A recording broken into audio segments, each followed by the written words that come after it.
चीन के काले सपनों में भी यह बात नहीं आई होगी कि रूस और भारत मिलकर ऐसा महाप्लान तैयार कर देंगे जो पूरी दुनिया की रणनीतिक नींव हिला दे। 2025 की शुरुआत में ही रूस भारत को अपना स्टील से बना महाशक्तिशाली शिकारी सौंपने की तैयारी कर रहा है। और यही नहीं, 2026 के बाद अगले 4 वर्षों में 70 से ज्यादा Su-27 भारत की वायुसेना का हिस्सा बनने वाले हैं। भारत ने भी अपने मन में निर्णायक मूड बना लिया है। ब्रिक्स समिट के तुरंत बाद भारत और रूस कुछ ऐसा बड़ा धमाका कर सकते हैं जिसकी गूंज वॉशिंगटन, बीजिंग और इस्लामाबाद तक सुनाई देगी। हिंदुस्तान एरोनॉटिक्स लिमिटेड की नासिक फैक्ट्री में दनादन बनेंगे स्टील के शिकारी। जिस तकनीक को अमेरिका और फ्रांस भारत को दिखाने तक से डरते हैं, वही रूस भारत के लिए अपने खजाने की तरह खोलने जा रहा है। रूस का यह अकल्पनीय ऑफर पूरी दुनिया के लिए झटके की तरह है। अमेरिका, चीन और पाकिस्तान की नीतियां एक झटके में ध्वस्त हो गई हैं। अंतर्राष्ट्रीय कूटनीति और रक्षा सौदों की दुनिया में यह खबर एक भूचाल बन चुकी है। भारत और रूस की यह डील इस बात का प्रतीक है कि आने वाला युग भारत का है। यह विमान भारत सिर्फ खरीदेगा ही नहीं, बल्कि इन्हें अपनी ही धरती पर अपने ही इंजीनियरों के हाथों से बनाएगा। भारत इन्हें अपनी जरूरत के मुताबिक बदलेगा, अपने स्वदेशी हथियारों से लैस करेगा और इन्हें दुनिया के सबसे खतरनाक शिकारी में तब्दील कर देगा। ब्रिक्स समिट में शामिल होने पहुंचे प्रधानमंत्री मोदी रूस के साथ मिलकर कोई बड़ा ऐतिहासिक कदम उठा सकते हैं। यह सौदा इतना खास हो सकता है कि 2025 के अंत तक ही यह स्टील जेट भारत में उतरने लगेंगे और पूरी तरह से भारत के नियंत्रण में होंगे। अब सवाल उठता है, आखिर यह कैसे होगा? यही तो वह रहस्य है जो भारत और रूस के बीच चल रही डील में छिपा है।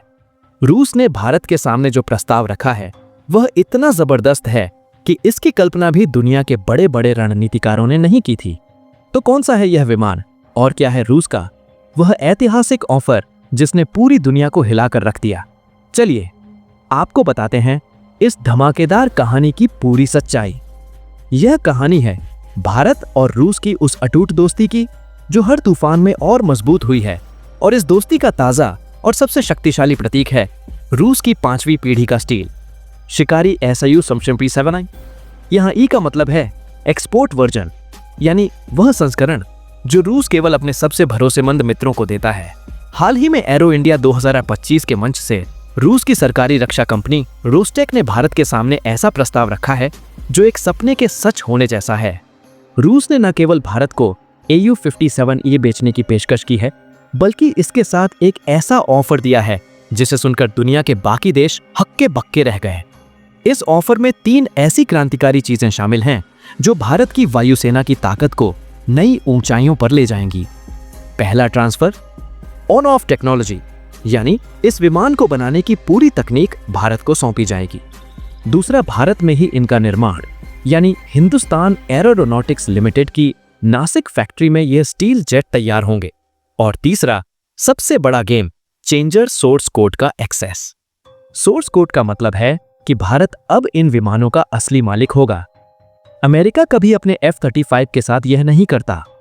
फ्रांस भी अपने राफेल में ऐसा एक्सेस देने का सपना तक नहीं देखता। वे सिर्फ एक बॉक्स देते हैं जिसे आप खोल भी नहीं सकते। लेकिन रूस ने भारत को अपनी सबसे उन्नत तकनीक की पूरी चाबी देने की पेशकश की है। यह ऑफर ऐसे समय पर आया है जब चीन पाकिस्तान को अगले कुछ सालों में अपने 5वीं पीढ़ी के J-31 फाइटर जेट देने की तैयारी कर रहा है। रूस का यह कदम सीधे चीन पाक गठजोड़ को चुनौती देने जैसा है और भारत के लिए एक बड़ा संदेश कि इस क्षेत्र में शक्ति का संतुलन बिगड़ने नहीं दिया जाएगा। अब सवाल है कि यह सोर्स कोड आखिर है क्या और यह इतना खास क्यों है? इसे एकदम आसान भाषा में समझिए। सोचिए, आपने एक महंगी इंपोर्टेड कार खरीदी है। आप उसे चला तो सकते हैं, लेकिन उसके इंजन या सॉफ्टवेयर में कोई बदलाव नहीं कर सकते। हर छोटा मोटा बदलाव कराने के लिए आपको वापस कंपनी के पास जाना पड़ेगा। सोर्स कोड के बिना लड़ाकू विमान लेना भी कुछ ऐसा ही है। लेकिन रूस ने भारत को जो पेशकश की है वह ऐसी है मानो आपको कार के साथ उसकी पूरी इंजीनियरिंग की किताब, डिजाइन और उसके दिमाग यानी कंप्यूटर प्रोग्राम का पूरा एक्सेस दे दिया गया हो। सोर्स कोड मिलने का मतलब है कि अब भारत इस विमान पर 100% नियंत्रण रखेगा। हमें किसी भी अपग्रेड या बदलाव के लिए रूस के पास नहीं जाना पड़ेगा। भारतीय वायुसेना और हमारे वैज्ञानिक अपनी जरूरत के हिसाब से इस विमान को बदल और अपग्रेड कर सकेंगे। सबसे बड़ा फायदा यह होगा कि भारत अब SAU सप्पेट CST में अपनी स्वदेशी अस्त्रा BVR मिसाइल लगा सकेगा, जो हवा से हवा में 150 किमी दूर तक दुश्मन को मार गिराती है। इसके अलावा हम इसमें रुद्रम एंटी रेडिएशन मिसाइल भी फिट कर सकेंगे, जो दुश्मन के रडार स्टेशनों को खोजकर तबाह कर देती है। यही नहीं, भारत इसमें अपने विकसित किए हुए युद्धपाक्ष AESA रडार और इलेक्ट्रॉनिक वॉरफेयर सिस्टम भी जोड़ सकेगा। यह कदम भारत को तकनीकी आत्मनिर्भरता की ओर ले जाएगा। यह सिर्फ विमान खरीदना नहीं है, बल्कि उसकी आत्मा को खरीदना है। यही आत्मनिर्भर भारत का असली विजन है। इस डील का दूसरा बड़ा स्तंभ है मेक इन इंडिया। रूस ने प्रस्ताव दिया है कि SU-57 का निर्माण भारत में किया जाएगा और यह काम होगा नासिक फैक्ट्री में। यह वही ऐतिहासिक फैक्ट्री है जहां भारत ने 200 से ज्यादा SU-30 AMKI का सफलतापूर्वक निर्माण किया है। इसका मतलब है कि हमारे पास पहले से ही रूसी विमानों को बनाने का अनुभव, इंफ्रास्ट्रक्चर और कुशल मैन पावर मौजूद है। रूस ने वादा किया है कि 40 से 60% तक स्वदेशीकरण में मदद करेगा, यानी विमान के 100 में से 40 से 60 हिस्से पूरी तरह भारत में ही बनेंगे। यह भारत के डिफेंस मैन्युफैक्चरिंग इकोसिस्टम में क्रांति ला देगा और हमें आत्मनिर्भरता की राह पर और मजबूत करेगा। सोचिए, जिस दिन हिंदुस्तान एरोनॉटिक्स लिमिटेड के विशाल हॉल में 5वीं पीढ़ी का स्टेल्थ फाइटर जेट तैयार होगा, वह दिन सिर्फ भारतीय वायुसेना ही नहीं, बल्कि पूरे देश के लिए गर्व और इतिहास रचने वाला होगा। इस अत्याधुनिक फाइटर जेट को बनाने के लिए हजारों छोटे बड़े पार्ट्स की जरूरत होगी और यह पार्ट्स बनाएंगी भारत की निजी कंपनियां। बड़े पार्ट्स की जरूरत होगी और यह पार्ट्स बनाएंगी भारत की निजी कंपनियां। हमारे तेजी से उभरते हुए स्टार्टअप्स, इससे देश में लाखों रोजगार पैदा होंगे और एक पूरी नई इंडस्ट्री खड़ी होगी जो आने वाले भविष्य के लिए भारत को तरह तैयार करेगी। यह डील भारत को केवल एक विमान नहीं दे रही, बल्कि एक संपूर्ण एरोस्पेस मैन्युफैक्चरिंग क्षमता सौंप रही है। रिपोर्ट्स के अनुसार रूस शुरुआती जरूरत को पूरा करने के लिए 20 से 30 SU-57E विमान तुरंत देने के लिए तैयार है। और अगर यह डील 2020 तक फाइनल हो जाती है, तो 2030 से 2022 के बीच भारत में बने हुए 60 से 70 SSU-57 भारतीय वायुसेना के बेड़े में शामिल होने लगेंगे। यही वह क्षण होगा जब भारत दुनिया के उस विशिष्ट क्लब का हिस्सा बन जाएगा जहां आज अमेरिका, रूस और चीन जैसे गिने चुने देश खड़े हैं। यह भारत को केवल फाइटर जेट उड़ाने वाला देश नहीं, बल्कि फाइटर जेट बनाने वाला देश बना देगा। और जब भारत इन विमानों का निर्माण करने लगेगा, तो भविष्य में हम इन्हें अपने मित्र देशों अफ्रीका, आसियान और मध्य पूर्व के देशों को निर्यात भी कर सकेंगे। यह भारत को एक बहुत बड़े रक्षा निर्यातक के रूप में स्थापित करेगा, जो हमारे प्रधानमंत्री का सपना है। लेकिन अब यहाँ एक बहुत बड़ा सवाल उठता है।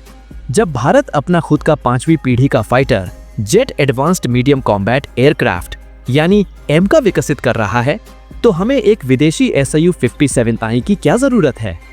क्या यह डील हमारे स्वदेशी एमका प्रोग्राम को पीछे धकेल देगी?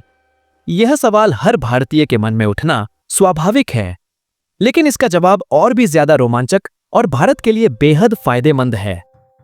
AIU-57E का भारत में आना एमका प्रोग्राम के लिए कोई झटका नहीं, बल्कि एक वरदान और उत्प्रेरक साबित होगा। इसे ऐसे समझिए, एमका हमारा भविष्य है, हमारा सपना है, लेकिन इसे पूरी तरह से विकसित होकर वायुसेना में शामिल होने में अभी 8 से 10 साल लग सकते हैं। परंतु चीन और पाकिस्तान का खतरा तो आज ही हमारे दरवाजे पर खड़ा है। ऐसे में SU-57 हमें तत्काल वह ताकत देगा जिसकी हमें अभी सख्त जरूरत है। यह हमारे लिए एक रेडीमेड समाधान और स्टॉप गैप अरेंजमेंट है। इसका सबसे बड़ा फायदा होगा टेक्नोलॉजी का प्रवाह। जब ACU-57 की टेक्नोलॉजी भारत आएगी, जब हमारे इंजीनियर उसके सोर्स कोड पर काम करेंगे, जब हम उसके इंजन, उसकी स्टील कोटिंग और एडवांस्ड फ्लाइट कंट्रोल सिस्टम को समझेंगे, तो यह सारा अनुभव और ज्ञान सीधा हमारे एमका प्रोग्राम में इस्तेमाल होगा। एमका के सामने सबसे बड़ी चुनौतियों में से एक है एक शक्तिशाली इंजन का विकास। यहाँ रूस की भूमिका और भी महत्वपूर्ण हो जाती है। रूस ने भारत को न केवल AIU-57E की पेशकश की है, बल्कि उसने एमका प्रोग्राम के लिए एक नया शक्तिशाली इंजन विकसित करने में मदद का भी वादा किया है। ARU-57E में जो थ्रस्ट वेक्टरिंग टेक्नोलॉजी लगी है, वह इंजन के नोजल को किसी भी दिशा में मोड़कर विमान को हवा में अविश्वसनीय कलाबाजियां करने की क्षमता देती है। यही तकनीक जब हमारे वैज्ञानिकों के हाथ लगेगी तो वे इसका उपयोग एमका को और ज्यादा फुर्तीला और घातक बनाने में करेंगे। इसी तरह ASU-57E की स्टील डिजाइन से मिली सीख हमारे एमका को और अधिक अदृश्य बना देगी। ASU-57E की कुछ क्षमताएं ऐसी हैं जो इसे J-20 से भी ज्यादा खतरनाक बनाती हैं।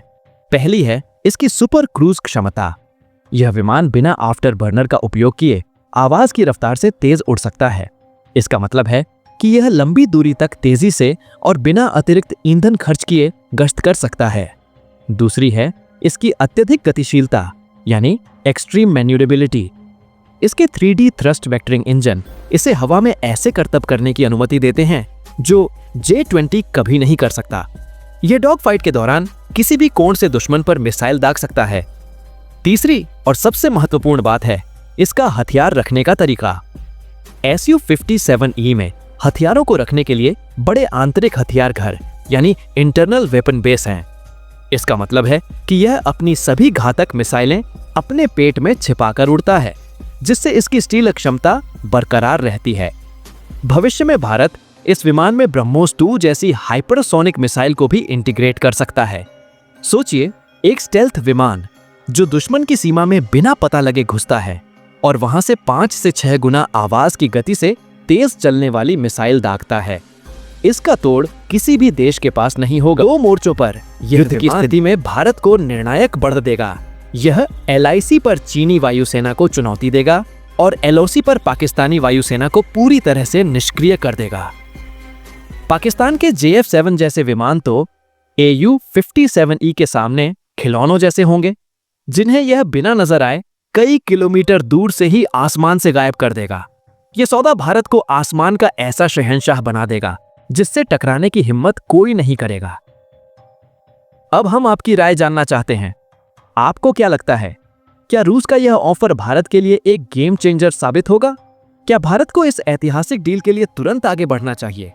दोस्तों, अब आपको हमारी यह वीडियो कैसी लगी कमेंट बॉक्स में जरूर बताएं। मिलते हैं अगले वीडियो में, तब तक के लिए जय हिंद, जय भारत। आपके आधार कार्ड में आपका नाम, डेट ऑफ बर्थ